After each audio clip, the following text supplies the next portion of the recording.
오늘 하나님께서 주시는 말씀은 신명기 2장 1절에서 9절, 17절에서 19절 말씀입니다. 하나님의 말씀을 함께 보겠습니다. 우리가 방향을 돌려 여호와께서 내게 명령하신 대로 홍해 길로 광야에 들어가서 여러 날 동안 세일산을 두루 다녔더니 여호와께서 내게 말씀하여 이르시되 너희가 이 산을 두루 다닌 지 오래니 돌이켜 북으로 나아가라. 너는 또 백성에게 명령하여 이르기를 너희는 세일에 거주하는 너희 동족 에서의 자손이 사는 지역으로 지날진대 그들이 너희를 두려워하리니 너희는 스스로 깊이 삼가고 그들과 다투지 말라. 그들의 땅은 한 발자국도 너에게 주지 아니하리니 이는 내가 세일산을 에서에게 기업으로 주었음이라. 너희는 돈으로 그들에게서 양식을 사서 먹고 돈으로 그들에게서 물을 사서 마시라. 내 하나님 여호와께서 내가 하는 모든 일에 내게 복을 주시고 내가 이 큰 광야에 두루 다님을 알고 내 하나님 여호와께서 이 40년 동안을 너와 함께 하셨으므로 내게 부족함이 없었으니라 하시기로 우리가 세일산에 거주하는 우리 동족 에서의 자손을 떠나서 아라바를 지나며 엘락과 에시온 게벨 곁으로 지나 행진하고 돌이켜 모압 광야 길로 지날 때에 여호와께서 내게 이르시되 모압을 괴롭히지도 말라 그와 싸우지도 말라 그 땅을 내가 내게 기업으로 주지 아니하리니 이는 내가 롯 자손에게 아르를 기업으로 주었음이라. 여호와께서 내게 말씀하여 이르시되 내가 오늘 모압 번영 아르를 지나나니 암몬 족속에게 가까이 이르거든 그들을 괴롭히지도 말고 그들과 다투지도 말라. 암몬 족속의 땅은 내가 내게 기업으로 주지 아니하리니 이는 내가 그것을 롯 자손에게 기업으로 주었음이라. 하나님의 말씀입니다. 2023년 6월 10일 토요 새벽 기도입니다. 오늘은 이제 신명기 1장 2장을 묵상하면서 이해를 돕기 위해 우선은 신명기 전체 내용을 먼저 보겠습니다. 우리는 나그네와 같은 인생을 살아가며 이스라엘 백성들처럼 물과 휴식이 없는 지루한 광야를 만나기도 하고요. 낮의 열기와 저녁의 추위와 같은 힘겨운 시간을 지나기도 하고요.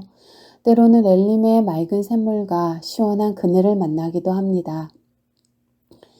요즘에도 그 옛날 광야를 걷던 때 못지않게 죽음과 절망이 공존하는 세상을 살고 있습니다.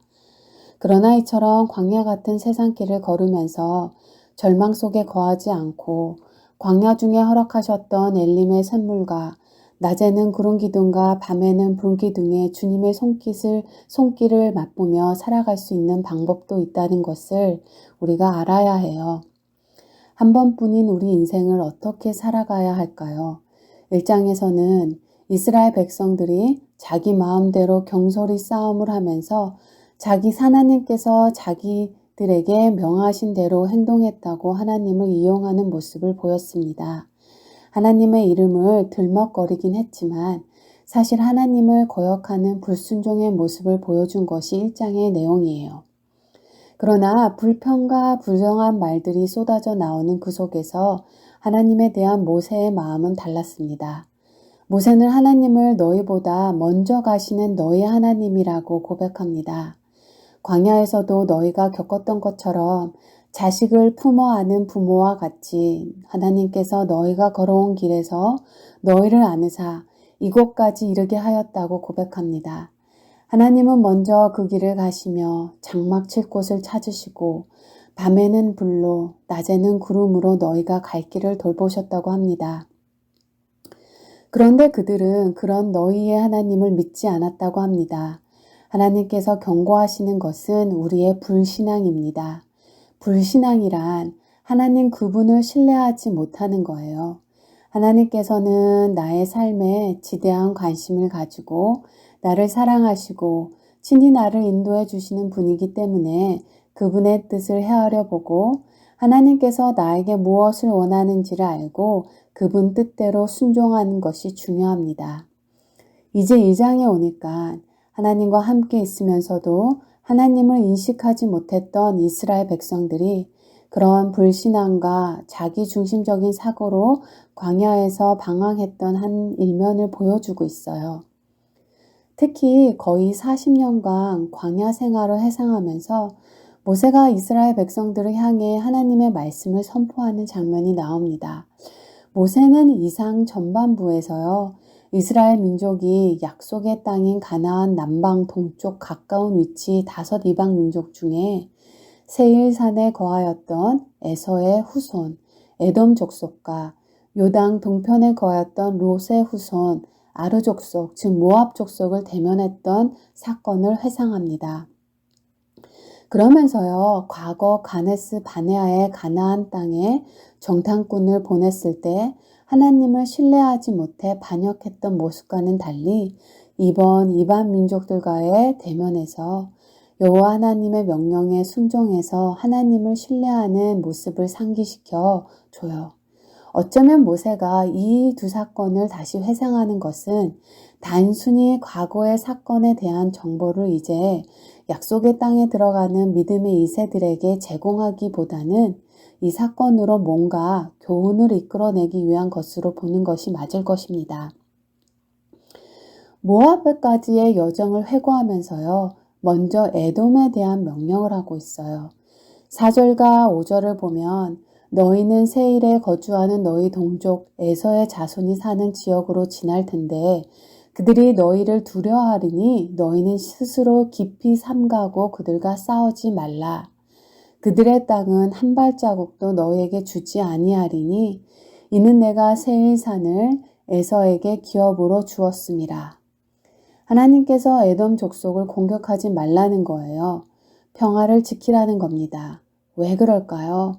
그것은 에돔 족속이 에서의 후손으로 야곱과는 형제일 뿐만이 아니라 하나님께서 에서에게도 긍휼을 베푸셨기 때문이에요.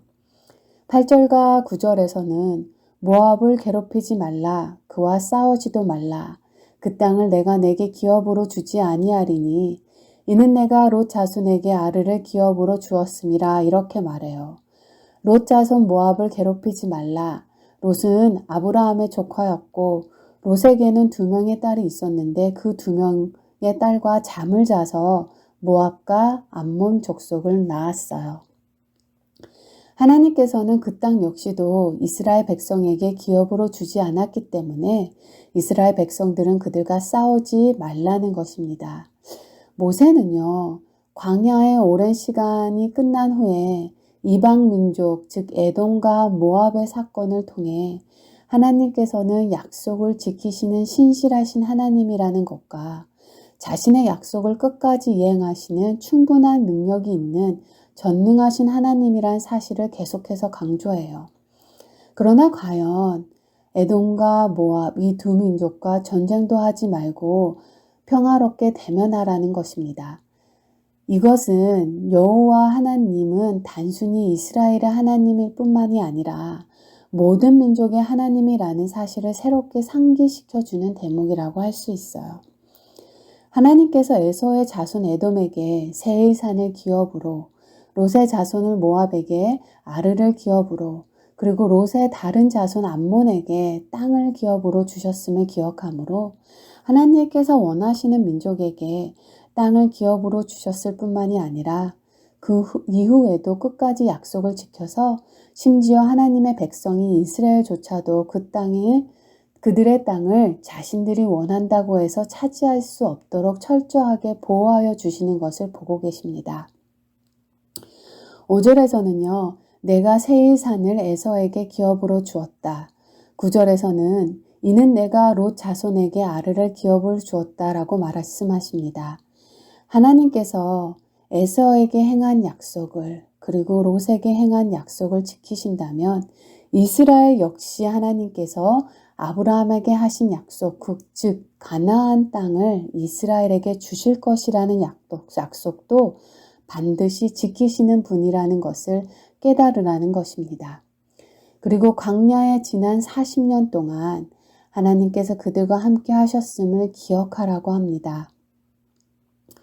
7절에서 내 하나님 여호와께서 내가 하는 모든 일에 내게 복을 주시고 내가 하는 이 큰 광야에 두루 다님을 알고 내 하나님 여호와께서 이 40년 동안을 너희와 함께 하셨으므로 내게 부족함이 없었느니라.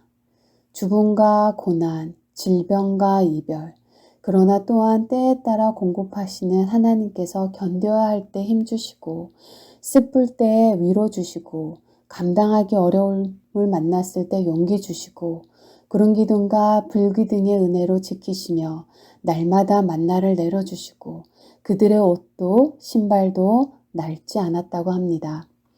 하나님께서는요, 우리의 삶에 큰 울타리를 쳐서 우리를 보호하고 계시는데 그 울타리가 너무 넓으니까 하나님 안에 살고 있지만 하나님 안에 내가 지금 살고 있는 건지 아닌지 헷갈릴 때가 너무너무 많다는 거예요. 하나님은 그만큼 우리가 자유롭게 뛰어다니기를 원하시기 때문에 그 울타리를 넓게 만들어 주신 건데 우리가 그것을 깨닫지 못하니까 때로 죄 가운데 병들어 있을 때 힘든 상황이 닥칠 때 하나님이 나를 떠나신 것은 아닐까? 나를 사랑하시는 것이 아니시는 것은 아닐까? 그렇게 생각하게 되는 겁니다. 하나님께서 에돔 모압 민족에게 땅을 주시고 보호하셨던 것과 동일한 방법으로 이스라엘에게도 행하셔서 이스라엘을 보호하셨고 앞으로도 보호하실 것임을 말씀하고 있지만 그 결과가 어땠나요? 그들이 모든 민족 위에 계신 하나님, 신실하게 자신의 약속을 지키시는 하나님을 신뢰했을까요? 그렇지 않았어요. 14절과 15절에 보면 이런 신실하신 하나님, 그리고 전능하신 하나님을 끝까지 신뢰하지 못한 사람들은 다 멸망하고 말았습니다. 어떻게 보면 이건 정말 슬픈 이스라엘의 과거 이야기입니다. 그리고 우리 역시도 마찬가지라는 거죠. 예수님께서 그리스도인들을 가리켜 세상의 소금이라고 말씀하셨는데 그런데 여기서 중요하게 생각해야 할 것은 맛을 잃은 소금이 어떻게 되는가예요. 소금은 짠맛을 잃어버리면 더 이상 사용 가치가 없어집니다. 존재 가치를 상실하게 되는 거죠. 소금은 양이 중요한 것이 아니라 짜다는 사실이 중요합니다. 아무리 적은 양이라도 짠맛만 계속 유지하고 있으면 그건 유용하게 사용될 수 있어요. 그러나 짠맛을 잃으면 부패하는 것을 막을 수 없을 뿐만 아니라 결국 자신도 썩어질 수밖에 없는 거예요. 다시 말하면 자신의 존재 가치를 분명히 알고 그 테두리를 벗어나면 안 된다는 것입니다. 모세가 신명기 2장에서 광야를 방황하던 거의 마지막 때에 있었던 이 에돔과 모압 민족과의 일을 통해서 지금 하나님의 말씀을 듣는 이스라엘 백성들을 향해 아주 중요한 메시지를 선포하고 있는 거예요. 소금과도 같은 존재로 선택받은 이스라엘 백성은 먼저는 약속을 끝까지 지켜주시는 하나님을 신뢰하는 겁니다. 둘째로는요, 이러한 약속을 이루시는 전능하신 하나님을 끝까지 신뢰하는 것, 바로 그게 소금과 같은 하나님의 백성으로 살아가는 열쇠라는 거예요. 하나님께서는 에돔, 모압, 그리고 암몬의 땅이 하나님이 주시는 땅이 아니라고 하는 것을 말씀하시면서 또 적극적으로 싸울 것을 명하신 대상이 있음도 보여줍니다.